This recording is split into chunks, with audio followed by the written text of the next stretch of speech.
Bom dia, assim diz o Senhor para nós.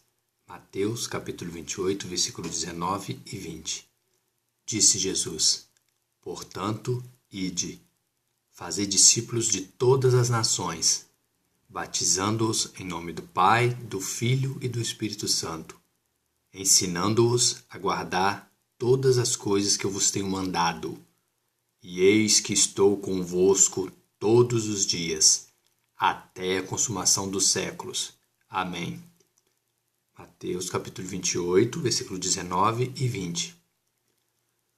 Por que os 11 discípulos partiram para a Galiléia, para o monte que Jesus lhes tinha designado, e quando o viram, Jesus Cristo ressuscitado, o adoraram, mas alguns discípulos duvidaram, como está escrito em Mateus capítulo 28, versículos 16 e 17. Porque os discípulos tinham sido batizados apenas na água. Eles ainda não tinham sido batizados com o Espírito Santo, com o Espírito da verdade, o qual retira do nosso coração toda a dúvida, toda a semente do diabo, para que nós não sejamos condenados no pecado. Marcos capítulo 1, versículo 8. Eu, em verdade, tenho-vos batizado com água, mas ele, Jesus Cristo, porém, vos batizará com o Espírito Santo. Por que, quando recebemos o batismo com o Espírito Santo de Deus, o Espírito da verdade, ele nos capacita a obedecer a Deus e realizar a sua obra?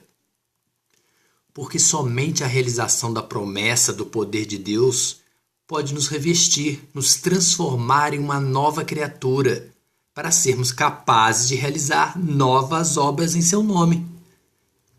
Lucas 24, versículo 49. Disse Jesus: Eis que sobre vós envio a promessa de meu Pai, o Espírito Santo. Ficai, porém, na cidade de Jerusalém, até que do alto sejais revestidos de poder, ou seja, batizados com o poder do Espírito Santo. Para pregar o evangelho da verdade, temos que verdadeiramente sermos, em primeiro lugar, discípulos batizados na água e no Espírito da verdade, o Espírito Santo. Somente sentindo a presença do Espírito Santo em nossos corações, nós somos capazes de guardar, obedecer à vontade de Deus. Mateus 28, versículo 19 e 20. Portanto, ide, fazei discípulos de todas as nações, batizando-os em nome do Pai, do Filho e do Espírito Santo, ensinando-os a guardar todas as coisas que eu vos tenho mandado. E eis que estou convosco todos os dias até a consumação dos séculos. Amém? Essa pergunta é para todos nós. Recebestes vós já o Espírito Santo quando crestes no Evangelho de Deus? Como está escrito em Atos capítulo 19, versículo 2. Quando nós recebemos o Espírito Santo de Deus, não estamos mais debaixo da lei e da desobediência. Nós estamos revestidos do poder do Espírito Santo e da obediência. Quando não temos o batismo com o Espírito Santo e da obediência, nós somos dominados pelo pecado e pela morte. Atos capítulo 19, versículo 2. E eles disseram-lhe: Nós nem ainda ouvimos que exista Espírito Santo. Romanos capítulo 6, versículo 14. Porque o pecado não terá domínio sobre vós, pois não estáis debaixo da lei do pecado, mas debaixo da graça de Deus.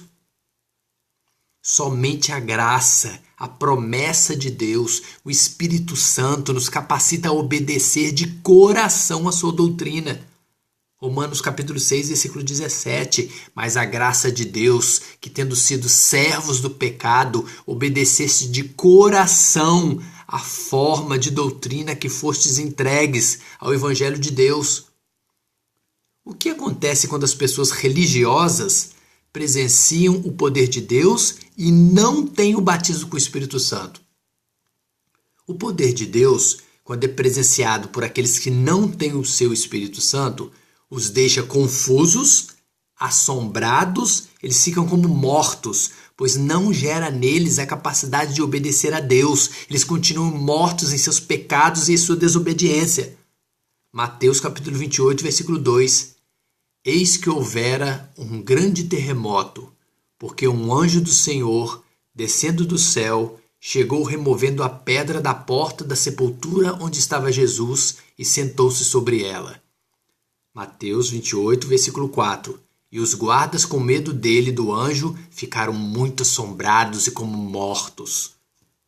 O poder de Deus, quando é presenciado por aqueles que não têm o Espírito Santo de Deus, faz com que imediatamente eles neguem a sua existência, a existência do Espírito Santo, pecando, blasfemando contra o Deus, se tornando réus da condenação e morte eternas. Mateus capítulo 10, versículo 33. Mas qualquer que me negar Jesus Cristo diante dos homens, eu o negarei também diante do meu Pai que está nos céus. Mateus 28, versículo 11. E quando iam, eis que alguns das guardas, chegando à cidade, anunciaram aos príncipes dos sacerdotes, aos religiosos, todas as coisas que lhe haviam acontecido. Mateus capítulo 28, versículo 12 e 13. E congregado eles, os religiosos com os anciões, e tomando conselho entre si, deram muito dinheiro aos soldados, dizendo: Dizei, vieram de noite os seus discípulos, e dormindo nós, o furtaram, o corpo de Jesus Cristo. Porque 3 são os que testificam, que dão provas com as suas ações no céu, no mundo espiritual: o Pai, que é Deus, a palavra da verdade e o Espírito Santo. E estes 3 são uma pessoa só, a pessoa do Senhor Jesus, como está escrito em 1 João, capítulo 5, versículo 7. Porque no mundo material só temos como provar que recebemos o Espírito Santo, o Espírito da verdade e da obediência, quando aceitamos verdadeiramente a palavra de Deus, o seu Evangelho. Assim nós damos provas com as nossas ações, que nós nascemos da água, nós somos purificados pelo sangue de Jesus, recebemos o seu Espírito Santo. Somente assim estaremos concordando, ou seja, estaremos em união com o corpo espiritual e santo de Deus. 1 João capítulo 5, versículo 8. E 3 são os que testificam na terra: o Espírito Santo, a água e o sangue. E estes 3 concordam com um, que é Jesus Cristo. Jesus te ama. O seu amor nos capacita a aceitar de todo o nosso coração o seu Evangelho e sermos batizados na água e no Espírito Santo, sendo obedientes e nos tornando seus irmãos na fé, vendo a sua presença todo dia em nossas vidas. Mateus capítulo 28, versículo 10. Então Jesus disse-lhes: Não temais. Ide dizer aos meus irmãos que vão a Galileia, e lá me verão. Amém? Dani Miguel.